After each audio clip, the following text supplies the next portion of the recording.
कसे आहात मंडळी? मोठे झाल्यावर कळतं, गाव फक्त एक घर नसतं, ते आपल्या सगळ्या आठवणी जपून ठेवलेलं एक शांत ठिकाण असतं. लहानपणी कोकणात आलो की घरात कायम गोंधळ असायचा. काकांची मुलं आम्ही सगळे मिळून जवळपास 13-15 जण. आणि मग सुरू व्हायचे आमचे खेळ. लगोरी, क्रिकेट, भांडीकुंडी, दिवसभर फक्त खेळणं, भांडण, पुन्हा एकत्र येणं. आणि एवढ्या मोठ्या गँगमुळे बाहेरच्या मित्रांची गरजच कधी पडली नाही. तेव्हा शाळेच्या सुट्ट्या महिन्याभराच्या असायच्या आणि गावाला जाण्याचा आनंद काही वेगळाच असायचा. संध्याकाळ झाली तरी खेळ संपायचे नाहीत आणि वेळही आपल्या माणसांसोबत थोडा जास्तच सुंदर वाटायचा. पण आता सगळं बदललंय.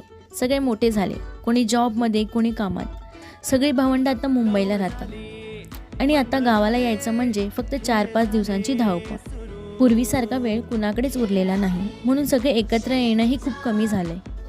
पण यावेळेस बऱ्याच दिवसांनी पुन्हा आम्ही सगळे मिळून लगोरी खेळलो आणि खरंच त्या काही क्षणांसाठी असं वाटलं जणू बालपण पुन्हा एकदा समोर येऊन उभं राहिलं. मोठे झालो असलो तरी गावात सगळे एकत्र आलो की मन अजूनही त्या जुन्या खेळांमध्येच रमून जातं. तुम्हाला हा व्हिडिओ पाहून तुमचं बालपण आठवलं का? आठवलं असेल तर तुमचा त्या सुंदर आठवणी कमेंटमध्ये नक्की सांगा. भेटूया पुढच्या व्हिडिओमध्ये. बाय.